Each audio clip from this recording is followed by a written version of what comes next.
পাখির পালক, বাবুই পাখির বাসা আর কার্টুন কাঠের শত শত সাজসজ্জা মিলিয়ে এবারে শেরপুর নয়ানী বাজারে মা ভবতারা কালী মন্দিরের দুর্গা মণ্ডপ যেন জীবন্ত প্রকৃতির এক ছোট্ট পৃথিবী।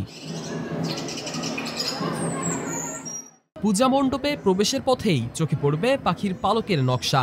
নারকেলের ছোবড়া দিয়ে তৈরি বাবুই পাখির বাসার আদলে বানানো হয়েছে দুর্গা প্রতিমা। তিন পাশে সাজানো হয়েছে কার্টুন ও কাঠের গুঁড়ার তৈরি শত শত পাখির বাসা।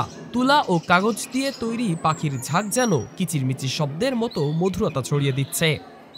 ঐতিহ্যবাহী মার্চেন্ট ক্লাব শেরপুর 52 বছর ধরে পুজো হয়ে আসছে। এই পূজাটা প্রতি বছর আমরা নতুন নতুন থিম করে থাকি। পাখির থিমে এবার অনেক পুণ্যার্থী শেরপুরে মার্চেন্ট ক্লাবে এসে উপস্থিত হয়েছে। অনেক দর্শনার্থী এসেছে, এখানে অনেক সবাই আনন্দের সাথে এই পূজাটা উপভোগ করছেন। অনেক ব্যতিক্রম আছে, অনেক সৌন্দর্য আমাদের লেগেছে, পাখি আছে, অনেক ভালো লেগেছে।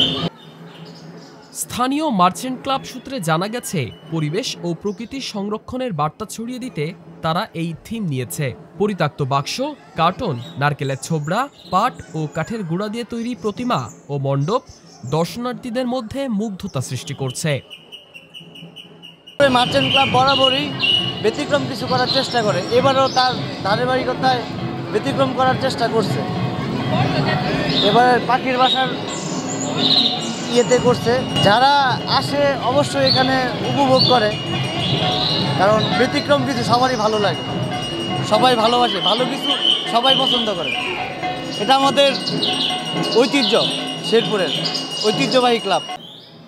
51 বছরের ঐতিহ্যবাহী মার্চেন্ট ক্লাব প্রতি বছর ভিন্ন থিমে দুর্গাপূজা আয়োজন করে। এবারের থিম পাখি সংরক্ষণ মানে প্রকৃতি সংরক্ষণ, যা ধর্মীয় উদযাপনকে পরিবেশ সচেতনতার সঙ্গে মিশিয়ে দিয়েছে।